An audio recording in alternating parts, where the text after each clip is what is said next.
మొంతా తుపాను పంట నష్టం నమోదును మరో 2 రోజులు పొడిగించినట్లు వ్యవసాయ శాఖ మంత్రి అచ్చెన్నాయుడు తెలిపారు. ఈ మేరకు వివరాలు సేకరించాలని అధికారులకు ఆదేశాలు జారీ చేశారు. రాష్ట్రంలో ఈ క్రాప్ నమోదు 100% జరిగిందన్న అచ్చెన్న తుపాను ప్రభావంతో నష్టపోయిన ప్రతి రైతుకు పరిహారం ఇస్తామని హామీ ఇచ్చారు.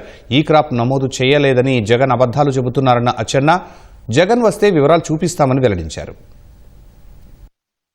ఈ క్రాప్ సందర్భం వచ్చింది కాబట్టి నేను ఛాలెంజ్ చేసి చెప్పాను. 100% చేస్తున్నాం. నిన్న విమర్శించిన వ్యక్తి ఏ విలేజ్కి వస్తామన్నా నేను వస్తాను. 100% ఈ క్రాప్ చేశాం. మళ్ళీ ఒకసారి ఎంటైర్ ఫీల్డ్ అంతా చూడండి. నష్టపోయిన రైతుకి న్యాయం చేయవలసిన బాధ్యత మన పైన ఉంది. కొద్దిగా లిబరల్గా ఉండండి. ఏదో పడిపోయింది, కొద్దిగా పడిపోయింది కదా ఎందుకు ఇవ్వాలని కాకుండా లిబరల్గా ఉండి మొత్తం పంటంతా నమోదు చేయమని చెప్పాను. అది కూడా నిన్న తప్పుడు సమాచారం. 31తో క్లోజ్ చేశారండి.